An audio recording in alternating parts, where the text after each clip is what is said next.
What a contrast from the Australian GP. A dry race, a more representative track, and Lewis Hamilton is your winner in China, at least in the sprint race. Ferrari take their first victory of the year and first win ever in a sprint race. Lewis Hamilton is now also a winner in red, and we got our first dry race of the season to go over everything we've learned because there's plenty to unravel. Not only just covering Lewis's first victory, but McLaren, Red Bull, the midfield teams, and why 2025 is going to be one of the best seasons of all time. If you're new here, go ahead and subscribe. Would mean the world to me. We're on our goal to 100K. It means a lot having your support. But with that being said, let's get started on what we've learned from this sprint race and qualifying here in China. We obviously got to start with the man of the hour. Lewis Hamilton in red gets his first victory with Ferrari. In just his second race weekend here with the team, he goes from having an absolutely atrocious, tough P10 finish in Australia, which wasn't a necessarily bad race by Lewis, but also the Ferrari team screwing up big time, as well as the car just not being set up correctly throughout the whole weekend. He even takes a jab at his doubters and definitely shows up in a race where he needed to, showing the confidence he built up from what was a very difficult weekend. He snagged pole in sprint qualifying, which was a jaw-dropping 1:30.849, the record at China's track, and then led every single lap in the sprint race. He pretty much dominated, looked like a vintage Lewis, very reminiscent of his 2020 days in that insanely fast W11. What definitely stood out here was his tire management, and it was a masterclass from start to finish by the Ferrari driver, who had a 5-second lead by the penultimate lap. And I will go over lap times by everybody because we do have a nice chart to go over. That is important for what we will see on Sunday. He was the oldest pole sitter also since Nigel Mansell in '94. And as you could see, Lewis was clicking with the Ferrari. In general, he was able to extract the most out of the car. You could see his aggression coming in into those late braking corners.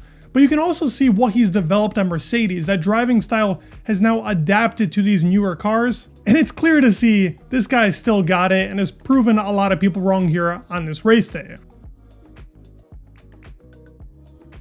The podium battles were entertaining. It's clear to see that we have a top three.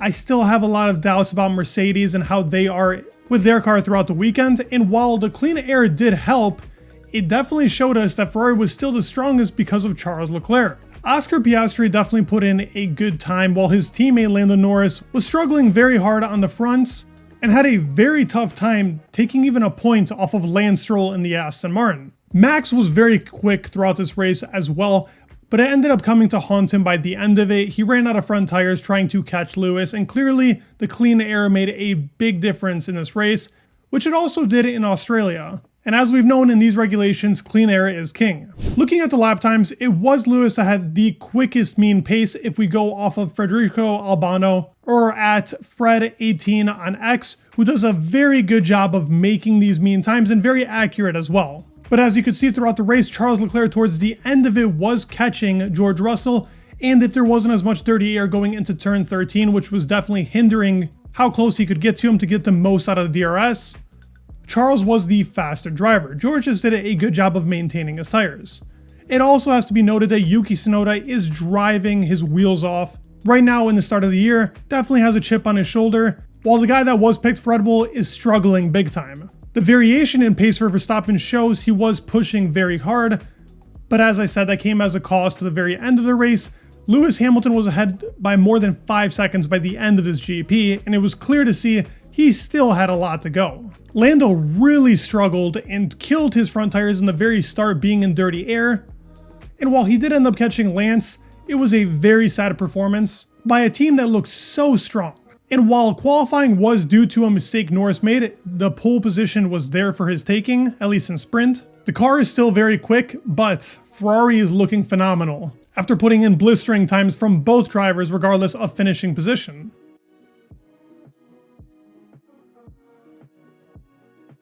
Some team takeaways we have, obviously, is Ferrari does have a fast car in the dry when it matters, even after disaster in Australia. And Hamilton has the pace to outshine Leclerc, whether that be in qualifying or in race day.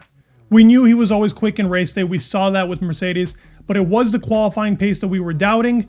He really looked vintage here. It was a phenomenal performance. These were warm conditions, not blistering hot, but 25 degrees Celsius, which obviously really tested everybody, and we knew the front tires were going to degrade quicker, and we had a lot of doubts around Ferrari going into this weekend, and everybody was very set on McLaren being the quickest. If Lando or Oscar was running in P1, I do believe they would have won the race just due to the clean air, but race pace is very close amongst the three teams. It really depends on qualifying position now. Norris honestly botched it, and that put McLaren in a very tough spot here. And while Oscar Piastri did make it up with the P2 and said there's a lot of learnings to be made, which we'll definitely see setup changes now going into Sunday, which will make a difference. We didn't see a complete race distance, but still 19 laps gives us a good idea of how much tire degradation is on each car and how they will perform throughout a full race on Sunday. They have work to do, and I do believe this car is still the quickest, but not by as much as we thought it was in Australia.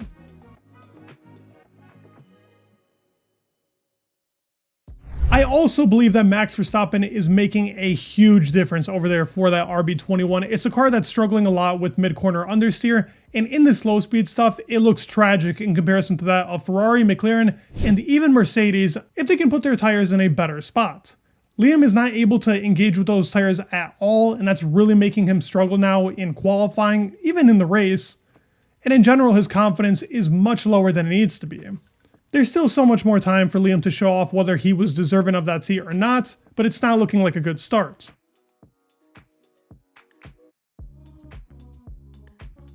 In the midfield, it's super close amongst Racing Bulls, Aston Martin, and Williams. Lance Stroll kept behind Lando for a very long period of time. At some points, Lance was even on the very back of Kimi Antonelli, and the car has really shown a lot of pace. Fernando Alonso was maintaining an issue throughout that whole GP, and there were times that the DRS was not working for Lance as well, so there was actually a possibility of the Aston having close to, if not even a little bit quicker pace than the Mercedes, which is just insane to say. Yuki has already shown off that incredible talent on a P6, keeping Antonelli the whole time behind, and it clearly was a gem of a race for him.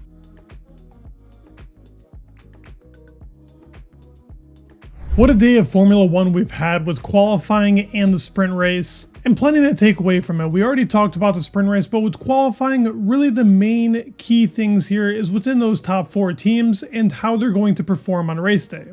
Helmut Marko has already briefly talked about that they changed the setup more oriented towards qualifying so they can go higher up in places to hopefully get some clean air in the race. The car was performing better in Sector 1, even though it is still very clunky in that slow speed stuff, and McLaren and Ferrari look a step above the Red Bull team. But Sector 2 is where they really shine. They've always been a really quick car in the medium and high speed stuff. But the tire degradation was way too significant, as I talked about in the sprint race, and I still believe them to not be a race-winning team.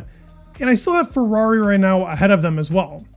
George Russell put in a crazy lap. You got to give him props. I still believe this to be the 4th fastest car out of these 4 teams, and really George made the difference here. And McLaren hooked it up.